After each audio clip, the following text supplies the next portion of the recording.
അനിക സുരേന്ദ്രൻ. മുമ്പ് ബേബി അനിക എന്ന് അറിയപ്പെട്ടിരുന്നു. ഒരു ഇന്ത്യൻ ചലച്ചിത്ര നടിയാണ്. ജനനം 2004 നവംബർ 27. മലയാളം, തെലുങ്ക്, തമിഴ് എന്നീ ചലച്ചിത്രങ്ങളിൽ അഭിനയിച്ചിട്ടുണ്ട്. ആദ്യ ചിത്രം ഛോട്ടാ മുംബൈ. ഛോട്ടാ മുംബൈയുടെ ക്ലൈമാക്സിൽ സെക്കൻഡുകൾ നീണ്ടു നിൽക്കുന്ന ഒരു സീനിലാണ് അനിക സുരേന്ദ്രൻ അഭിനയിച്ചിട്ടുള്ളത്. 2024 അനിക സുരേന്ദ്രന് 20 വയസ്സ് ആയിട്ടുണ്ട്.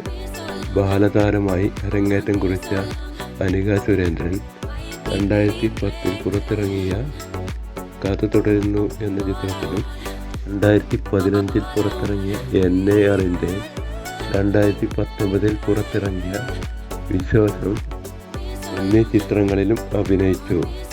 2020 പുറത്തിറങ്ങിയ കപേല എന്ന മലയാള സിനിമയുടെ ഔദ്യോഗിക റീമേക്കായ 2023 പുറത്തിറങ്ങിയ ബുട്ടബൊമ്മ എന്ന തെലുങ്ക് ചിത്രത്തിലൂടെ നായികയായി അഭിനയിച്ചു. ആദ്യകാല ജീവിതം, വിദ്യാഭ്യാസം.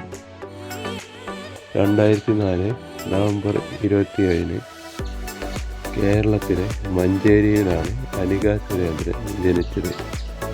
മഞ്ചേരിയിൽ നസ്രത്ത് സ്കൂളിലും കോഴിക്കോട് ദേവഗിരി CMI പബ്ലിക് സ്കൂളിലുമാണ് വിദ്യാഭ്യാസം. അവാർഡുകൾ. കേരള സംസ്ഥാന ചലച്ചിത്ര അവാർഡുകൾ. വർഷം 2013. 5 സുന്ദരികൾ എന്ന സിനിമയിൽ ബാലതാരമായി അഭിനയിച്ചതിന് മികച്ച ബാലതാരത്തിനുള്ള അവാർഡ് ലഭിച്ചു. ഏഷ്യാനെറ്റ് ഫിലിം അവാർഡുകൾ. വർഷം 2011-2018. കഥ തുടരുന്നു എന്ന സിനിമയിൽ ബാലതാരമായി അഭിനയിച്ചതിന് 2011 മികച്ച ബാലതാരത്തിനുള്ള അവാർഡ് ലഭിച്ചു.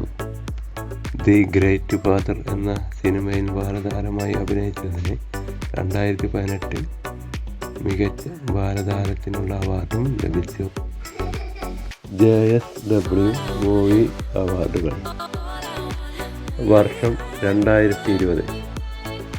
വിശ്വാസം എന്ന സിനിമയിൽ അഭിനയത്തിന് മികച്ച ബാലതാരത്തിനുള്ള അവാർഡ് ലഭിച്ചു.